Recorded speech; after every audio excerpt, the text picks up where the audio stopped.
Derek DeClote tweets, Western Canada Select, $53 a barrel a year ago, $4 today. It makes your jaw drop. Thank you very much, Derek. A guy named Derek commenting on oil. This is great. Back in 2010, I spoke at the Russian Banking Conference. This is an annual banking conference similar to the Davos conference, but it's just for the Russian bankers running the Russian economy, basically. And I believe, this guy right here was their equivalent of Ben Bernanke at the time. He was the chairman of their central bank. And later, after I spoke, he came up to me to get me to autograph my book for him. So anyway, I predicted in here that oil would drop to into the 20s, but possibly even to $10 a barrel.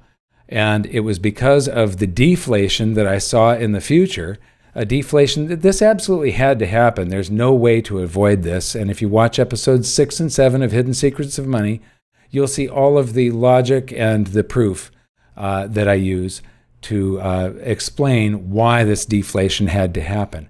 But the audience there, all these Russian bankers, this is a conference basically of all these very wealthy men figuring out how to rape the country, how to just take everything they can from the citizenry, basically. Now, Russia is the world's third largest oil producer today. Back then, that was before fracking. And so I think that the United States was third, Saudi Arabia was 1, Russia was number 2. But even today, they are the number 2 exporter of oil. Saudi Arabia is number 1. And one of the things that I explained to them is that the tax revenues for the government of the Russian Federation, those tax revenues that the government operates on, don't come from income tax like most advanced countries. Russia has very low income tax, and they're very poor at collecting it. What the revenues for the Russian government come from is from the sale of commodities. They sell off their resources. They chop down trees. They dig up things like nickel. They punch holes in the ground and pump out oil. And they sell that, and that is taxed heavily, and that's where the Russian government gets their revenues. So if oil falls, the income to the government declines. And I showed them this chart, and the source is the Central Bank of the Russian Federation. And so it's basically their own data that I'm showing them that they haven't seen. And this is the value of the Russian exports that are being taxed, and it had leveled off. And what you see here, the reason it was rising before 2004 is because they were pumping more.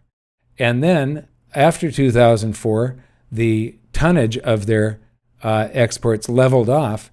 And so it was the rising price that was causing government revenues and the amount of revenues from the value of the Russian oil exports to rise.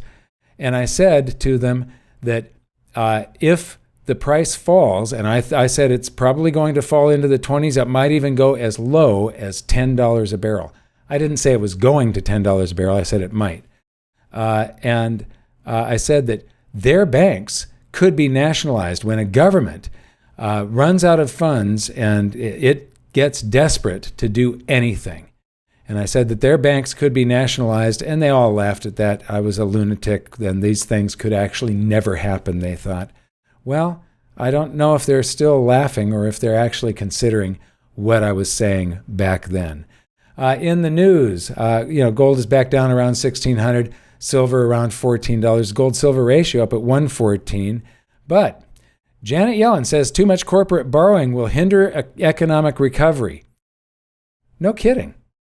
High debt loads, low rates, could trigger a wave of corporate defaults and cutbacks, former Fed chief says. Well, didn't you know that when you did it? Ben Bernanke, Janet Yellen, Jerome Powell, they're the ones that did this. And the deflation was inevitable, and it had to happen. And now everybody's getting caught backwards with debt. And she was one of the people that did it, and now she's like trying to warn us of it, even though she probably knew that if things didn't go just right, that this would happen. And it had to happen. Another article on the front page here: how the Fed turned $454 billion into $4.5 trillion. Now, they were in the article. They're discussing the congressional hearings for this aid package, and what was not at all discussed, purposefully so, due to the complexity of the underlying math, is that in parallel to the Treasury's $2 trillion package, the Fed received a green light to lend up to $4.5 trillion in new credit. And so that's $6.5 trillion that was actually approved in this, because new credit is basically creating currency. That is, credit is U.S. dollars. Then they go on to talk about the Treasury and the difference between the Federal Reserve and the Treasury. The Federal Reserve, in contrast, is a private, bank-owned agency which pretends to operate on behalf of the people, but in reality makes sure the financial system and the commercial banks that dominate are viable and profitable. If they aren't, they're bailed out. In practice, the Fed, which can print an infinite amount of dollars in exchange for any collateral, including baseball cards, donkey turds, used condoms, or oxygen, can lever up 20, 50, even 100 times or more with zero regard to the underlying collateral. And the real kicker is that what and how the Fed decides on what leverage to apply, how to value the collateral, and which companies to bail out and which to let fail is now a secret. That's because the Senate-approved stimulus bill repeals the sunshine law for the Fed's meetings until the president says the coronavirus threat is over or the end of the year. And it'll probably get extended if they say that the coronavirus threat is not over.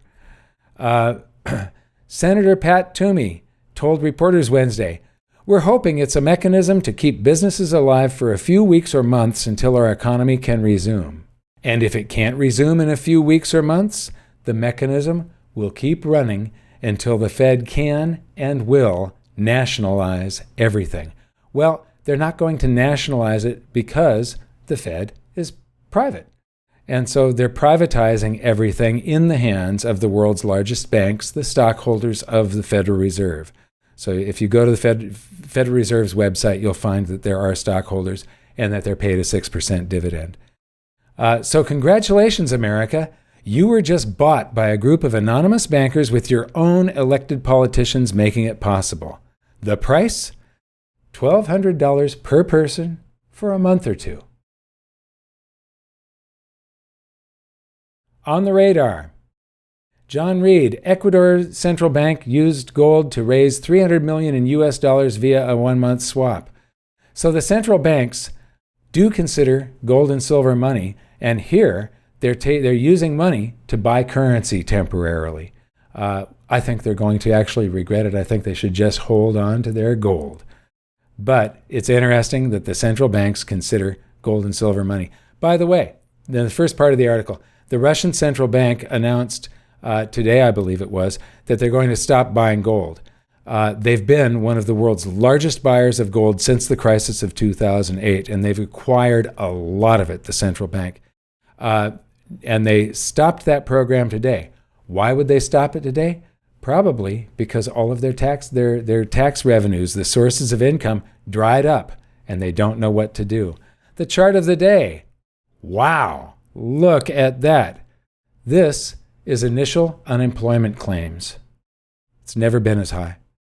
I want to welcome the almost 1,400 new subscribers, and please remember to click that notification bell and click the thumbs up button underneath the video and share the links with everybody that you can. That thumbs up button, a like to dislike ratio where so many people like it, is very good at helping YouTube promote the channel and basically spreading the word. Viewer feedback. Gone Bamboo says, time for another string of pure memes like the one on capitalism versus socialism. Well, I'm glad you liked them, Gone Bamboo.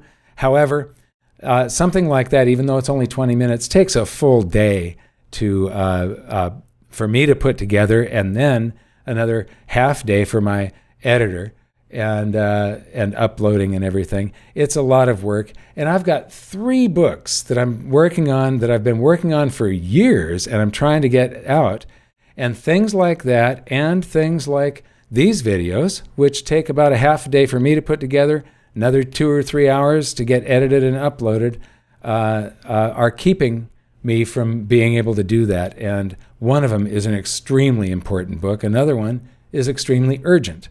Anyway, are you saying that after this dead cat bounce, I believe they're talking about in the markets here, we will experience further lows, and then with massive money printing and hyperinflation? Yes, that's exactly what I'm saying. That's what I said in my book. And if you watch episodes 6 and 7, you will get 1 hour's worth of a breakdown on all the details, why this has to happen, why it was inevitable, and pretty much how it's going to happen. And that's exactly what's playing out right now. It's 1 hour's worth of your time, and you'll get, this will answer your question here more completely than I could possibly answer it right now. I got your download a few days ago. I guess you're talking about the book. Great. Any chance of a short update to cover the time since the 2015 update? Well, that's really what these videos are, is updating you on what's happening right now. No, I'm not going to do... the short update was actually a long update that I have spent many years writing, and it's the book, The Great Gold and Silver Rush of the 21st Century, which I'm going to be reading you some sections of because they're becoming outdated. The book should have been out months ago, but stuff keeps on getting in the way, and part of it is just life, like, for instance, having to do your tax return.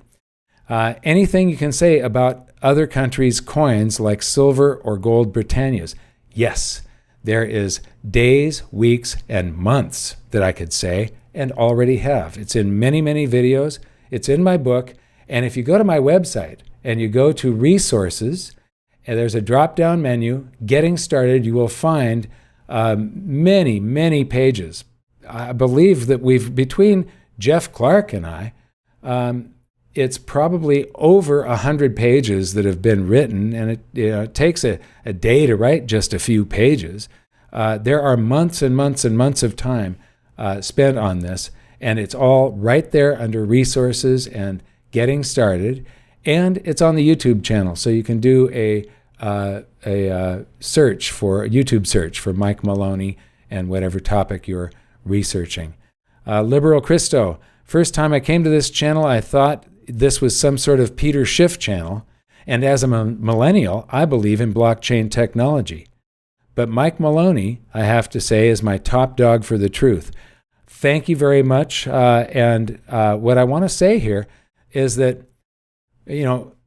blockchain may win or lose. If it's free market blockchains that win, like Bitcoin and EOS and all of the other blockchains that were developed by the free market, then humanity wins. If it's blockchain technology developed by the Federal Reserve and the People's Bank of China, then the world is enslaved. And that's basically the opening of episode 8 of Hidden Secrets of Money. You should watch that.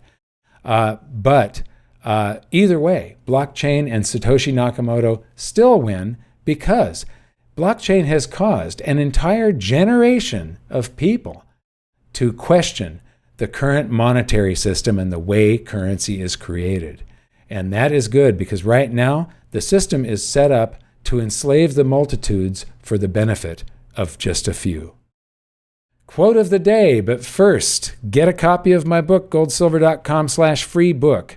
Also, hit that thumbs up button and like this video. And so the quote, it is incumbent on every generation to pay its own debts as it goes, a principle which, if acted on, would save 1/2 the wars of the world. Thank you, Thomas Jefferson, one of my personal heroes. I mean, one of the top people that I really respect. Thomas Jefferson. Thank you. Adieu until tomorrow.